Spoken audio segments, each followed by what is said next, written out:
भी सरकार ने छूने की कोशिश ही नहीं की। गडकरी जी बोलते हैं मेरे पास पैसे की कोई कमी नहीं, हम लेकिन पिछले 25 साल से धनगढ़ी का एक पुल बनता है, वहाँ आए दिन बरसात में अगले महीने से रोज समाचार में आएगा यहाँ कार बह गई, इतने आदमी बह गए, लेकिन गूंगे हमारी जो अब तक की सरकारें हैं कोई उसके लिए कभी कुछ।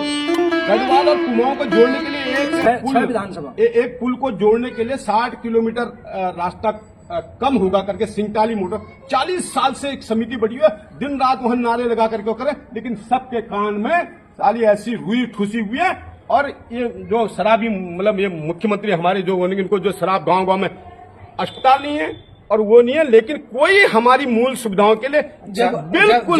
जब उत्तर प्रदेश में होता था उत्तराखंड, तो उस समय पे एक विशेष मंत्री होता था जिसको पर्वतीय विकास मंत्री कहा जाता था। पर्वतीय विकास मंत्री कहा जाता। क्या आज उत्तराखंड सरकार में ये मंत्रालय है? अब नहीं है। अब कहाँ, मैंने बोला ना, हम लोगों की समस्याओं के लिए कोई नहीं है इंटरेस्ट।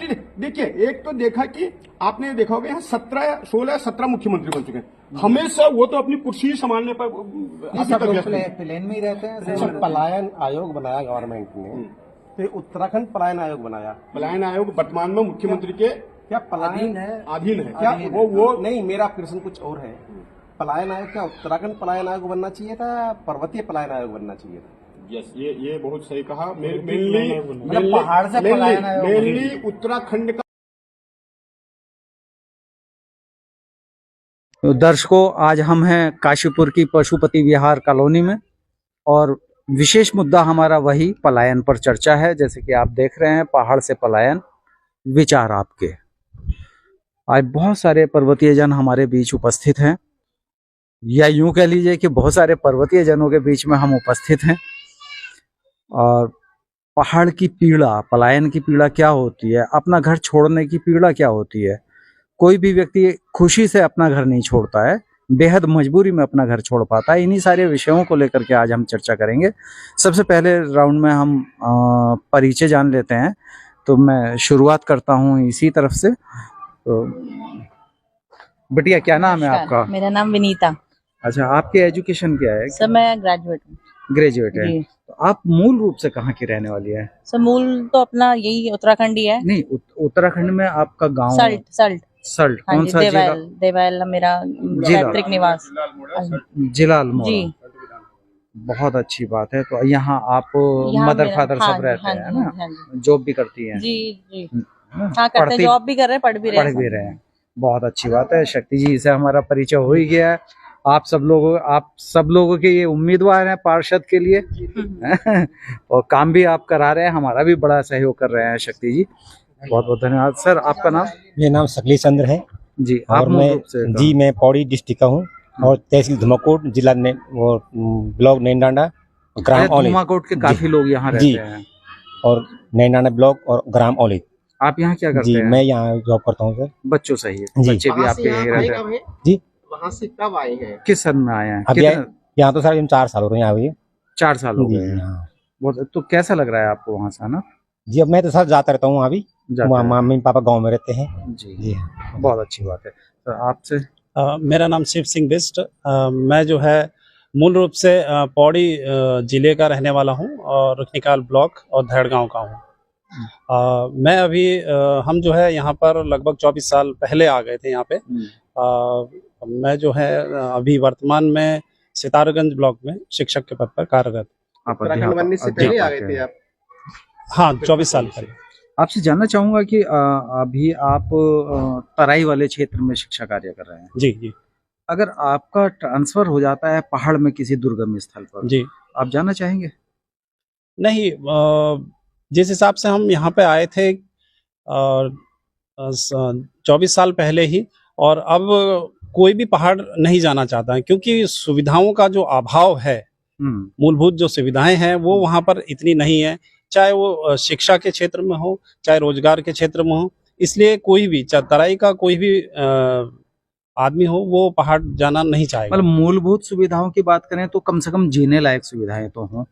हाँ, जीने लायक सुविधाएं तो हैं, सड़कें, हाँ, पानी, जी, यही है ना? हाँ, मैं अपने खुद मूल गांव की बात करूं तो आज की डेट में मतलब 2024 में अब जाकर के हर घर में नल पहुंच पाया है और सड़कों की जो व्यवस्थाएं थी वो भी अब जाकर के पूरी हुई है इतने सालों के बाद।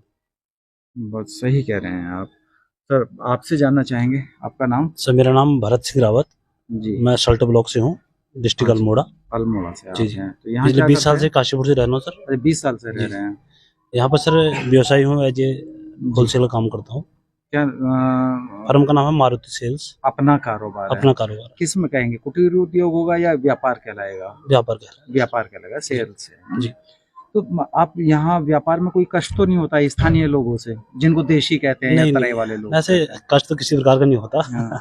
नहीं, आपसी संबंध बिल्कुल बहुत बढ़िया है सर, बहुत सभी बढ़िया सभी- है। सभी- दावतों में आना जाना, जी, जी, लेन देन, ये सब चलता है। सब बढ़िया।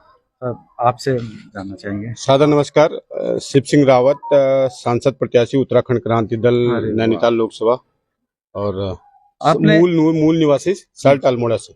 जी, आपने एक शब्द अभी लिया, एक नाम अभी लिया है, क्रांति दल। और मैं जितना मुझे जानकारी है, उत्तराखंड को अस्तित्व में मतलब यूपी से अलग लाने में क्रांति दल का बहुत बड़ा योगदान है। जनक हैं इस राज्य के। जनक है, बिल्कुल सही बात कोई है। शक नहीं। लेकिन उत्तराखंड बनने के बाद क्रांति दल पर्दे के पीछे कैसे चला गया? धकेल दिया गया या स्वतः चला गया?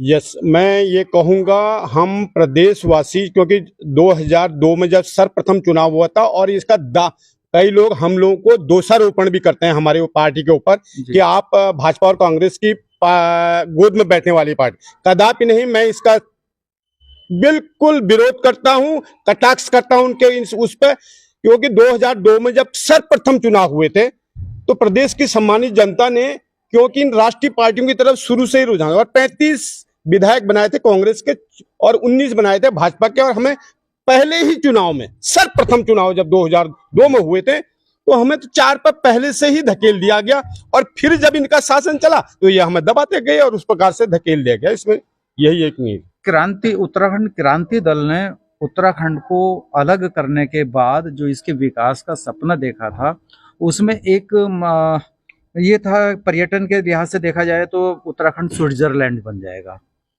उन सपनों का क्या हुआ? ऐसा है, देवताओं की देवभूमि है, प्राकृतिक सौंदर्य से भरपूर है, पर इन कोई भी संसार का कोई भी क्षेत्र हो, जब तक उसके आसपास के मौजूद संसाधनों को उभारा नहीं जाएगा जी, और उनको इस लायक नहीं बनाया जाए, क्योंकि हम 21वीं सदी में जी रहे हैं, जैसा कि शिव सिंह भाई साहब ने कहा, क्योंकि मूलभूत सुविधाएं हम के अभाव के कारण कर ही रहे हैं, रोजगार नहीं है, दुनिया भर के कारण है कि हम लोग पलायन वहां से कर रहे हैं।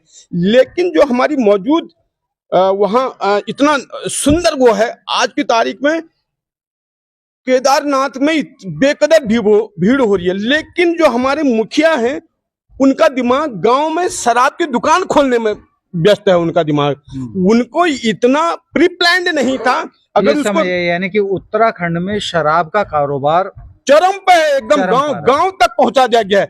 हॉस्पिटल 40 से 50 किलोमीटर दूरी पर एक अस्पताल बड़ी मुश्किल से मिलेगा, उसकी खिड़की नहीं मिलेगी, दरवाजा नहीं मिलेगा, कुत्ता और बैल घूमता हुआ नजर आएगा, डॉक्टर नहीं मिलेगी, दवाई नहीं मिलेगी। अस्पतालों में डॉक्टर है ना दवाई, स्कूल में मास्टर है ना पढ़ाई, तो करेंगे क्यों नहीं वहां से पलायन? हम भाई करेंगे, निश्चित रूप से करेंगे, क्योंकि सड़कें हम आज भी पाषाण काल का जीवन जी रहे हैं उत्तराखंडी। अच्छा, इस पलायन का जैसे कि मैं बिल्कुल प्लेन का हूँ, उत्तर प्रदेश का हूँ, मेरे साथ विनोद भगत जी हैं, भले ही पहाड़ के हैं लेकिन तराई में ही रह रहे हैं, दिनेश जी हैं। हम लोगों को पलायन के प्रति चिंता इसलिए है क्योंकि हम पहाड़ से पलायन को राष्ट्रीय समस्या मानते हैं। इसलिए मानते, एक ही उदाहरण दूंगा कि कारगिल में जब पाकिस्तानी आतंकवादी घुस गए थे तो एक चरवाहे ने उसको देखा था और बाद में फिर सेना ने अपना काम किया। तो अगर पहाड़ से पलायन हो जाएगा तो दुश्मन देश के लोग घुस आए, कौन देख रहा है उनको? सेना तो हमारे पास उतनी है नहीं जो चप्पे चप्पे पे बैठ जाए। मैं आपका तो पहाड़ी लोगों का बड़ा योगदान है उन सुदूरवर्ती क्षेत्रों में।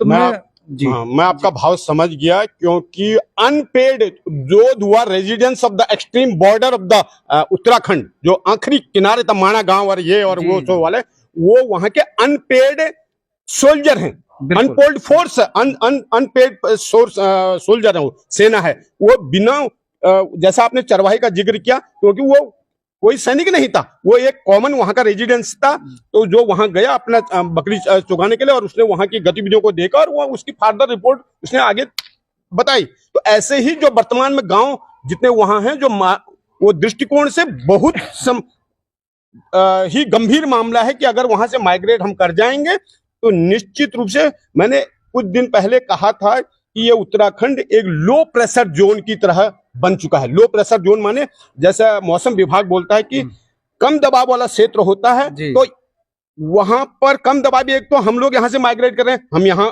दबाव कम बना रहे हैं और लोगों को, बाहरी लोग, पूरे देश के सभी लोगों को दिमाग में घुस गया कि यार यहाँ फर्स्ट क्लास जगह है, यहाँ के लोग सीधे साधे हैं, यहाँ के लोगों के ऊपर आराम से राज किया जा सकता है और यहाँ इतनी खूबसूरत जगह है, देवताओं को अच्छी लगती है, मैं पहले भी जिक्र कर चुका हूँ, टूरिस्ट को अच्छी लगती है, तो लोगों ने, जिनके पास पैसा है, इसीलिए वो यहाँ पर इन्वेस्ट कर रहे हैं, क्योंकि इतनी शांत वादियां हैं, रहने के लिए खूबसूरत है और मैदान की जो इस मतलब दौड़ धूप भाग और यहाँ का जो शोरगुल प्रदूषण वो है, ये देवभूमि, वाकई देवभूमि है और उसको हम लोगों के लिए मजबूरी इसलिए है क्योंकि रोजगार प्राथमिकता है, मूलभूत सुविधाओं का जो अभाव है वो दूसरा कारण है और क्या बोलते हैं, और जो अभी जो वर्तमान में है, यस, क्योंकि हम पर खेती पर तो कर रहा है बंदर और सुअर अटैक और इंसानों पर बाघ अटैक कर रहा है। सरकार टन सोई हुई 75 वर्षों से हमारी पहाड़ की समस्याओं को नजरअंदाज किए हुए गूंगे सांसद निधि को भी वापस कर रहे हैं और बंगालियों के लिए आरक्षण मारे। हम पहाड़ी ऐसे मस्त बेकार में बता के जा रहे कि आएगा दिन, क्या क्या मालूम, कभी आता हूं मैं दोबारा आपके पास। मैं आपसे आपका पूरा नाम? धन्यवाद श्रीमान, मैं जगदीश चंद्र बोड़ाई और फिलहाल मैं उत्तराखंड क्रांति दल का ये जिलाध्यक्ष हूँ काशीपुर इकाई से जी। और मैं काफ़ी टाइम से अभी काशीपुर में हूँ, वैसे जनरली 2016 से हूँ, 15 से, लेकिन उत्तराखंड क्रांति दल के साथ में काफ़ी पहले, जब सन 80-81 में जब उत्तराखंड शुरू हुआ था, तब से मैं इसके साथ मतलब जुड़ा हुआ हूँ। मैं आज बोड़ाई जी, सबसे पहले तो मैं आपको बधाई देता हूँ और सब लोगों के सामने बधाई दे रहा हूँ कि आपने कुसुम जैसी बेटी पाई है और मुझे लग रहा है कि वो उत्तराखंड आंदोलन की ही देन है, उसी समय उसका जन्म हुआ होगा। जी जी, जब उत्तराखंड पृथक हुआ था जी। और आज वो मेयर का चुनाव लड़ने का सपना देख रही है, आगे बढ़ने का सपना देख रही है, आप आगे बढ़ाएंगे उसको, ऐसी आशा है। आपसे पूछना चाहूंगा कि उत्तराखंड से लोग जो मूल रूप से उत्तराखंडी है वो तो पलायन कर रहे हैं, जो पहाड़ी जिसको कहा जाए, ठेठ पहाड़ी। जी जी। और बाहरी लोग वहाँ रिसोर्ट बना रहे हैं, तो वो कैसे बस जा रहे हैं वहाँ, वो कैसे संपन्न हो जा रहे हैं, वो पहाड़ी क्यों गरीब हो जा रहे हैं? जी, मैं आपकी बात को बहुत ही नतमस्तक करता हूँ कि आपने इतनी ऊंची बात कही जो कि हमारे दिलों को छुई। ये उत्तराखंड का दुर्भाग्य समझिए महाराज कि जो यहाँ का मूल निवासी होकर के आज वो मूल निवास तो छोड़ो, स्थायी निवास के लिए भी तड़प रहा है। नंबर एक बात। दूसरी बात, आप ये लगाइए कि सन 71 में जब बांग्लादेशी यहाँ आए थे, यहाँ पर कोई अब्दुल था, कोई करीम था, कोई क्या था, आज वो कोई दीपक मोनू सोनू बन करके यहाँ पर पूरा तराई में जो है 7.5 से भी ऊपर लाख वोटरों में हमारे माननीय सांसद ने बोला था संसद में कि इनको आरक्षण मिलना चाहिए। ये जो राष्ट्रीय पार्टियां हैं, राष्ट्रीय पार्टियों के एक कद्दावर नेता बोल रहे हैं कि इनको जो है मिलना चाहिए। क्या पहाड़ में या इस क्षेत्र में रहने वाले लोग क्या सारे संपन्न हैं? एक चीज, चूंकि आप क्रांति दल से हैं जी और समस्याओं को बहुत अच्छी तरह से इसलिए जानते हैं क्योंकि आपने समस्याओं को समझा और उत्तराखंड की मांग की जी। आज उत्तराखंड सरकार पलायन रोकथाम योजना चला रही है। जी जी। और इसको जोड़ दिया गया है ग्राम विकास एवं पलायन आयोग बनाया गया सर। ठीक है जी। जी जी जी। अब उसकी रिपोर्टें जब हम पढ़ते हैं, आपने पढ़ी है कोई? पढ़ी है सर, रिपोर्ट पढ़ी है मैंने, पूरी रिपोर्ट। जब रिपोर्ट पढ़ते हैं तो पाते ये हैं कि जो काशीपुर के किसी गांव के व्यक्ति को लाभ होना चाहिए जी, वही अल्मोड़ा या पिथौरागढ़ के व्यक्ति को होना चाहिए जी। तो पिथौरागढ़ या अल्मोड़ा से जो पलायन होता है उसके लिए विशेष पैकेज क्यों नहीं है? जी बिल्कुल सत्य बात। अब इसमें सबसे बड़ी विडंबना, हम तो कहते कहते जूझ जाते हैं, हर जगह पर हमने हर बार हर हफ्ते में हम ज्ञापन देते हैं इसी संबंध में। आप ये लगाइए साहब, जब ये उत्तराखंड में, अब मैं थोड़ी सी इसके बेसिक में जाता हूँ। जो हमारे उत्तराखंड में हमारी जो पहले इकोनॉमी चलती थी, पोस्ट कार्ड इकोनॉमी चलती थी, पोस्ट कार्ड इकोनॉमी होती थी कि वहां पर पोस्ट कार्ड मतलब जो एक बंदा कमाने जाता था और वो पोस्ट कार्ड के थ्रू पैसा घर भेजता था, मतलब, और वहां बाकी लोग खेती करते थे, डंगर पालते थे और उससे उनका काम चलता था। और धीरे धीरे इकोनॉमी खत्म हुई, ये इकोनॉमी कार्ड खत्म हुआ और वहां पर वो जो खेती थी, और खेती भी धीरे धीरे, क्योंकि खेती वहां जो है केवल पेट भरने तक सीमित है, वो वैसी खेती नहीं है कि हम कहें कि वो कॉमर्शियल हो, तो वो खेती एक लिमिटेड खेती थी। तो आखिरकार जब वहां पर कोई साधन नहीं रहा और इधर इनके पास भी कोई इतना अपना उतने लायक पालन पोषण के लिए नहीं रहा, तो उसको आखिरी में परिवार को लेकर के वहां से आपको हटाना, मतलब निकलना पड़ा। एक बात। दूसरी बात ये थी कि उत्तराखंड पहाड़ी क्षेत्र जब प्रथम विश्व युद्ध हुआ या द्वितीय विश्व युद्ध हुआ, तो उस समय सबसे ज्यादा अगर किसी सैनिकों ने साथ दिया तो सबसे ज्यादा पहाड़ के सैनिकों ने साथ दिया, चाहे वो गढ़वाल मंडल के हो या कुमाऊं मंडल के। सबसे बड़ा विश्वास हमेशा चंद्र सिंह गढ़वाली जैसा नाम सुना सर, वो उसने जिसने की लाहौर और उन जगहों में अपना फायर ये दोनों के बीच में हिम्मत की, पेशावर कांड में साहब इतने बड़े बड़े नाम यहाँ उत्तराखंड से हुए हैं कि उन लोगों के चलते हमको सेना में एक रोजी रोटी का साधन भी मिला था। क्योंकि जितने नए नए हमारे युवक होते थे तो उनको एक भर्ती का जुनून होता, तो एक हमारे पास वो भी एक साधन था। और धीरे धीरे गवर्नमेंट ने ये भी जो है अग्निवीर रूप में ला करके इसको भी समाप्त कर दिया। दूसरी चीज जो स्थायी वाली थी, स्थायी में हम लोगों को थोड़ा आरक्षण मिलता था।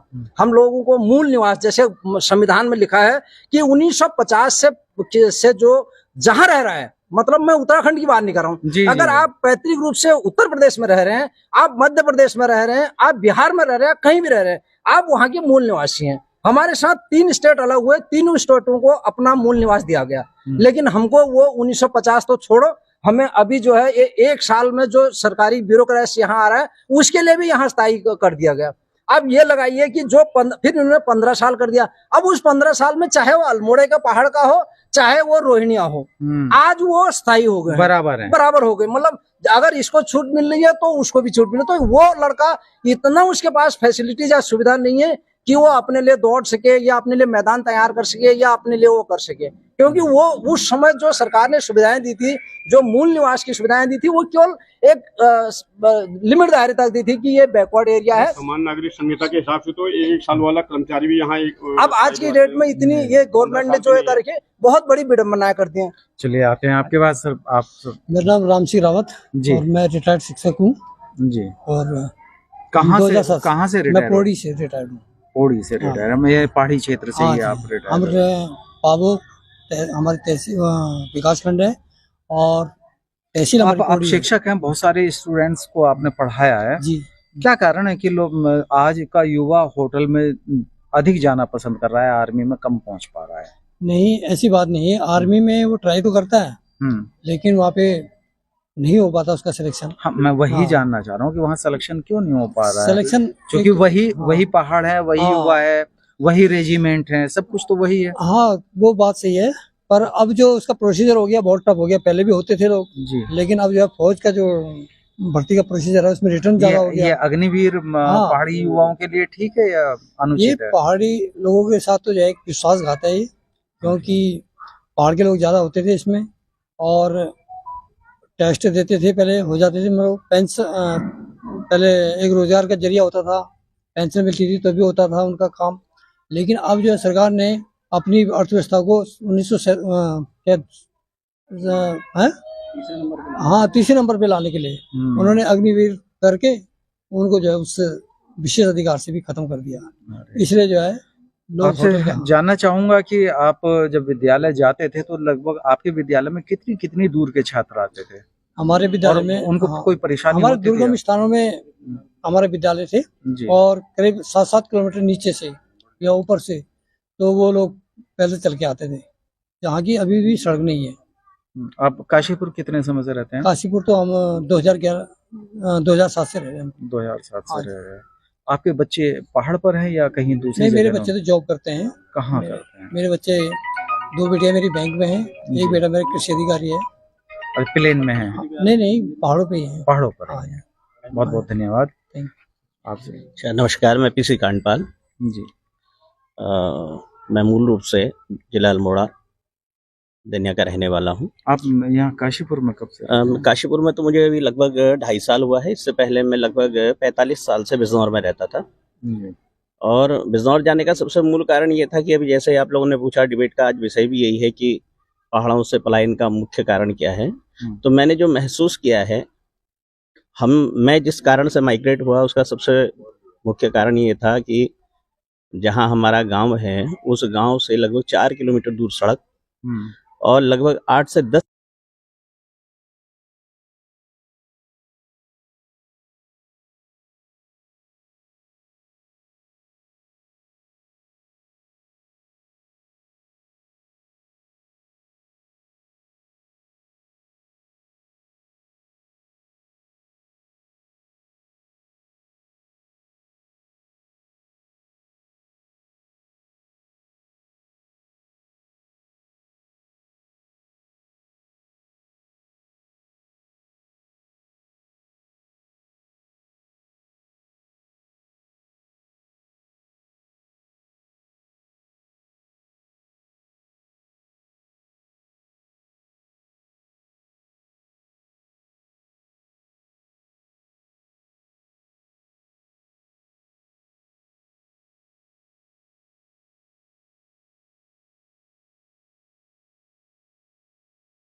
इस टाइम मतलब जैसे पहले था भुवनचंद खंडूड़ी था और टीपी नहीं, साहब हम लोग एक नेता या दो नेताओं के दम पर कब तक रहेंगे? हम अपने नहीं नेता सर, क्यों नहीं एक्चुअली ये तो जनता को चेंज करना पड़ेगा। जनता मेरा को मतलब जरूरी है कि जनता को इतनी जागरूक क्यों नहीं होना हो पा रही? पड़ेगा और 2027 में बिल्कुल मतलब उत्तराखंड क्रांति दल का हम बिल्कुल समर्थन देखिए, करते हैं। मैं आपसे इसलिए कह रहा हूँ कि आप चूंकि आर्मी से सीधे सीधे आए हैं और युवा हैं, अभी आए हैं और पीसीएस या आईएएस आप करेंगे, सिविल सर्विस में जाएंगे। हम देश को बचा लेते हैं, अपना घर नहीं बचा पाते पहाड़ी सर लोग। बचाने का यही है कि मतलब हमारे यहाँ मूलभूत सुविधाएं नहीं है, जैसे एजुकेशन हो गया। नहीं, सेना को तो कोई सुविधा मिलती नहीं, वो तो मच्छरों में और दुर्गम पहाड़ियों में खड़े रहते हैं, वो हौसला होता है। हाँ, तो अगर वहाँ तो पूरी टीम यूनाइटेड है, सभी टीम वर्क के वजह से होता है। वही मैं उसी सवाल पे आना चाह रहा हूँ। अब जैसे मैं इसीलिए आना चाह रहा हूँ कि जैसे उत्तराखंड क्रांति दल यूनाइट होकर के भाई युवा आए थे बहुत सारे और एक बड़ी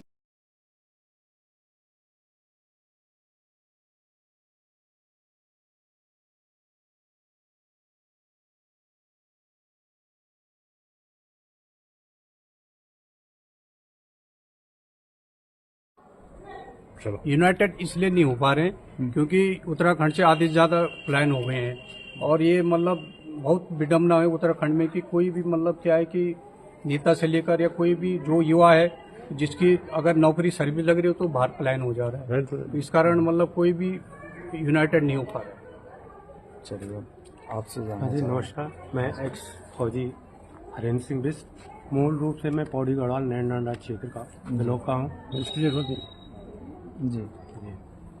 और मैं 2011 से यहाँ काशीपुर में यही रह रहा हूँ। आप पहाड़ की समस्या को किस तरह से सर देखते हैं? पहाड़ों में बच्चे तो आपके नौकरी कर रहे हैं? हाँ, बच्चे मेरे साथी थे पहले फौज में जी।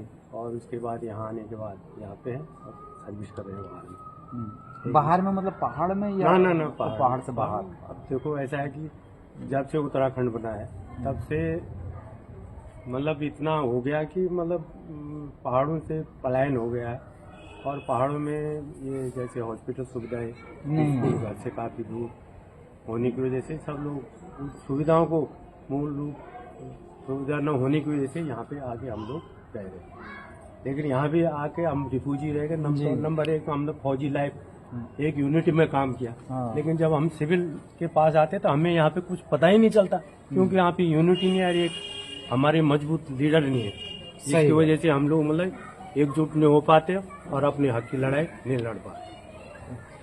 मैं अब आप सब लोगों से एक सवाल पूछना चाहूंगा कि क्या कोई ऐसे गांव से है जिसको भूतहा गांव कहा जाता है?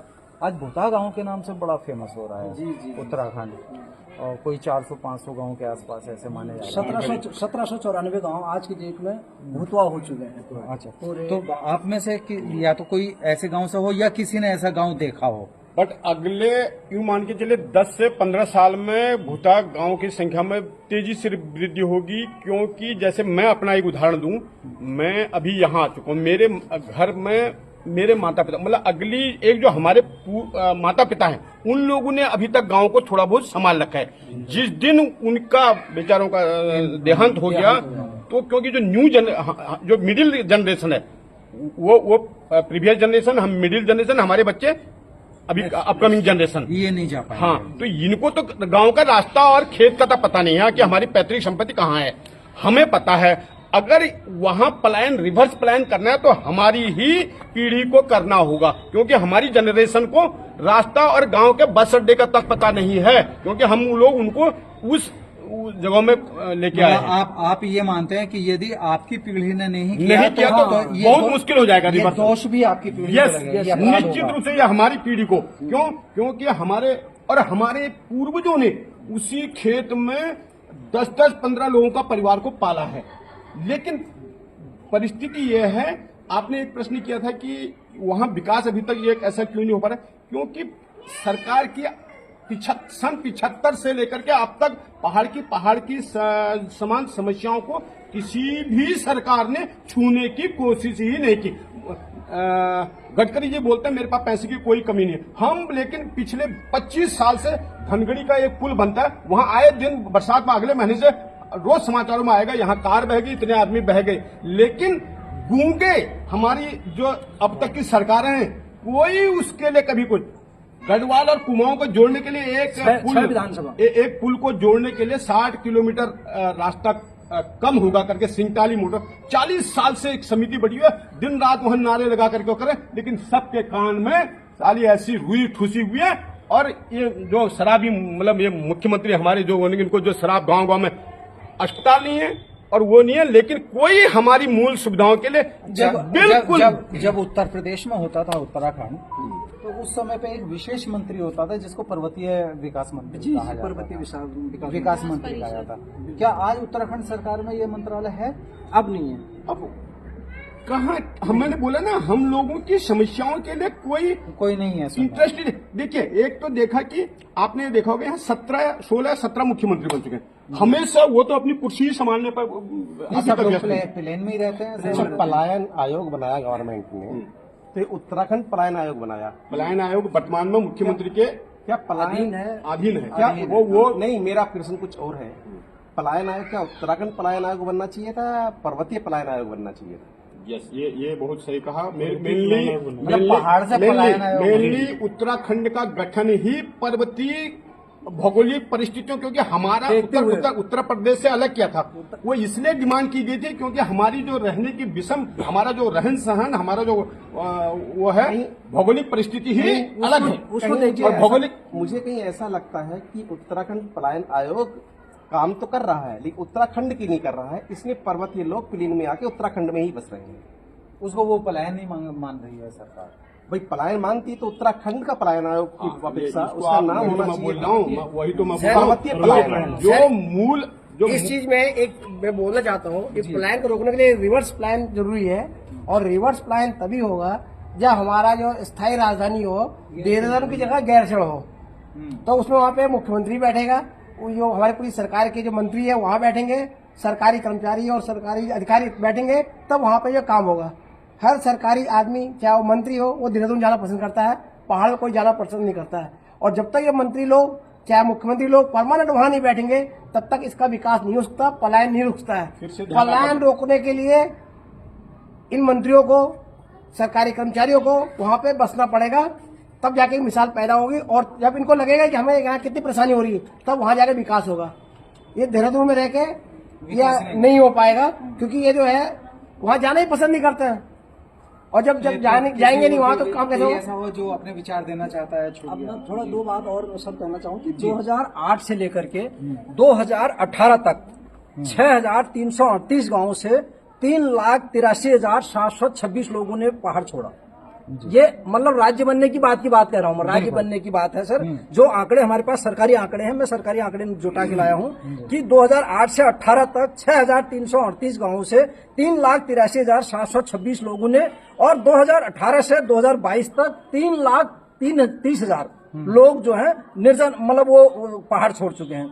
और 2000 से 2011 तक 1,034 गांव बिल्कुल निर्जन हो चुके हैं, जहां की एक भी मतलब बड़ी संख्या है, एक भी मतलब वो जिसको भूतवा कहा जाता है। और 2011 से 2018 तक जो है 73 गांव और निर्जन हुए। वर्तमान में आज की संख्या में 1794 जो है हमारे गांव निर्जन ऐसे हैं कि जिनको भूतवा कहते हैं। और बाकी जो कगार पर है, जैसे कि हमारे आदरणीय रावत जी ने बताया कि जो जनरेशन अभी वहां पर है, वो जनरेशन जैसे ही स्वर्ग सिधारेगी तो फिर वो भी भूतवा के कगार पर होगी।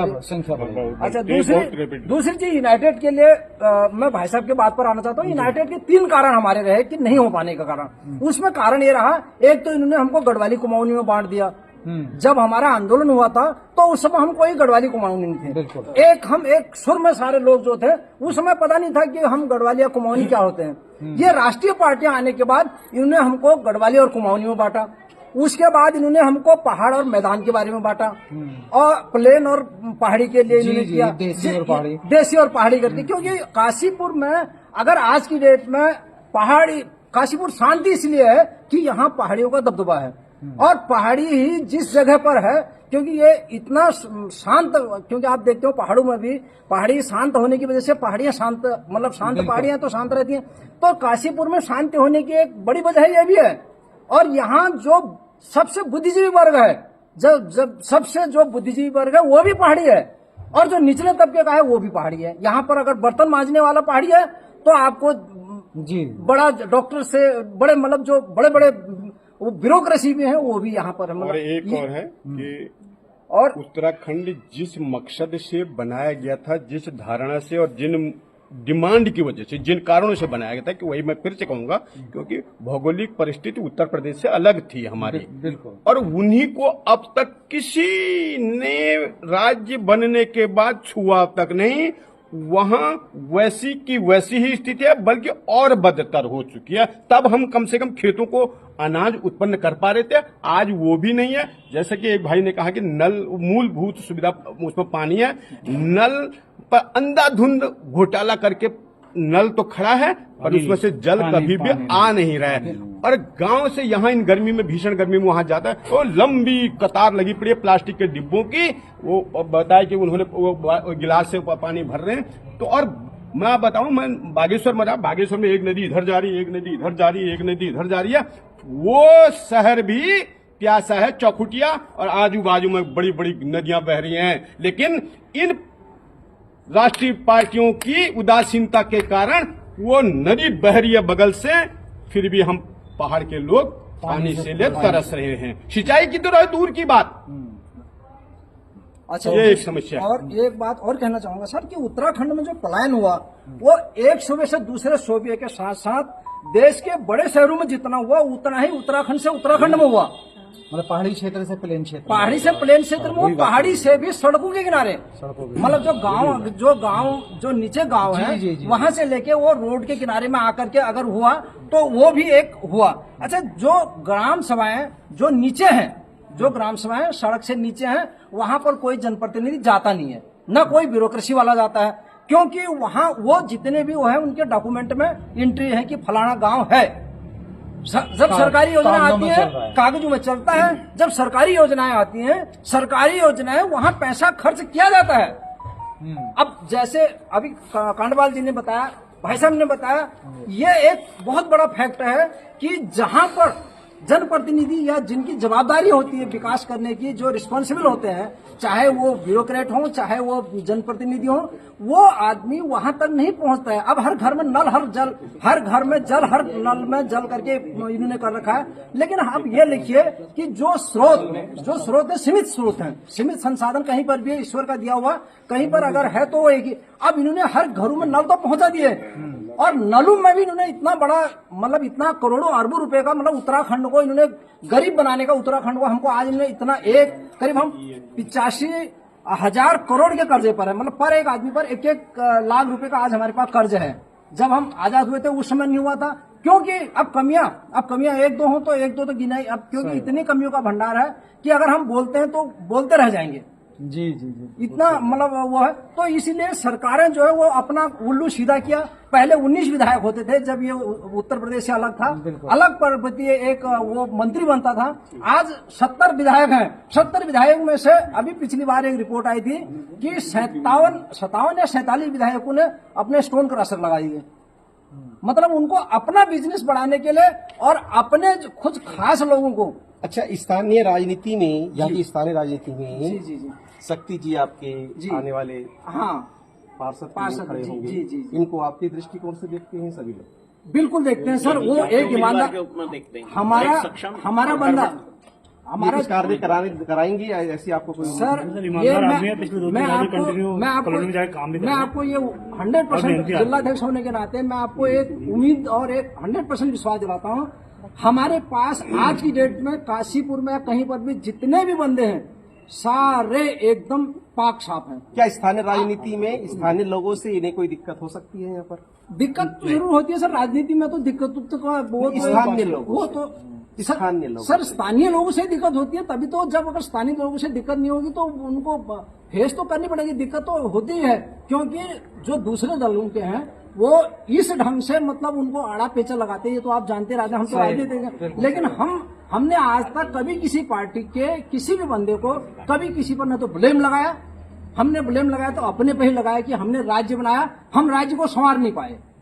और यही लोग हमको कहते भी हैं कि तुमने राज्य तो बनाया, संवारे, क्योंकि लोगों ने हमको शान नहीं दिया। हमने जमीन पर काम किया, हमने राजनीति करनी नहीं जानी, क्योंकि क्रांतिकारी रहे। वो हमारा सत्येंद्र रावत क्रांतिकारी है, आदमी है, उसको दिन रात जब जरूरत पड़ेगी उसके साथ हम मर मिटने के लिए तैयार रहेंगे। लेकिन हम कभी वो हरकत नहीं करेंगे जिससे कि काशीपुर में या इसके आसपास में अशांति का माहौल बने, किसी को परेशानी हो। बहुत बहुत धन्यवाद। अभी आपने बातें सुनी, सब पर्वतीय जन थे हमारे साथ और सबकी अपनी अपनी पीड़ाएं थी। लगभग अगर बात की जाए तो बोलो आप एक ही निकल के आता है, सुविधाओं का अभाव है, सरकार ध्यान नहीं दे रही है। सरकार को ध्यान देना चाहिए और पलायन को तो रोकना ही होगा। अब नहीं रोका जाएगा तो 10 साल बाद रोकने का प्रयास किया जाएगा, क्योंकि देश की सीमाओं को बिखरते हुए नहीं देखा जा सकता है। और इस देश की सीमा को संवारने के लिए देश के प्रत्येक नागरिक का कर्तव्य है। तो यह आवाज पूरे देश से उठनी चाहिए कि पहाड़ियों को पहाड़ पर बसने का पूरा अधिकार हो, उनको सुविधाएं मिले। इसी के साथ लेते हैं आप सब लोगों से विदा। धन्यवाद।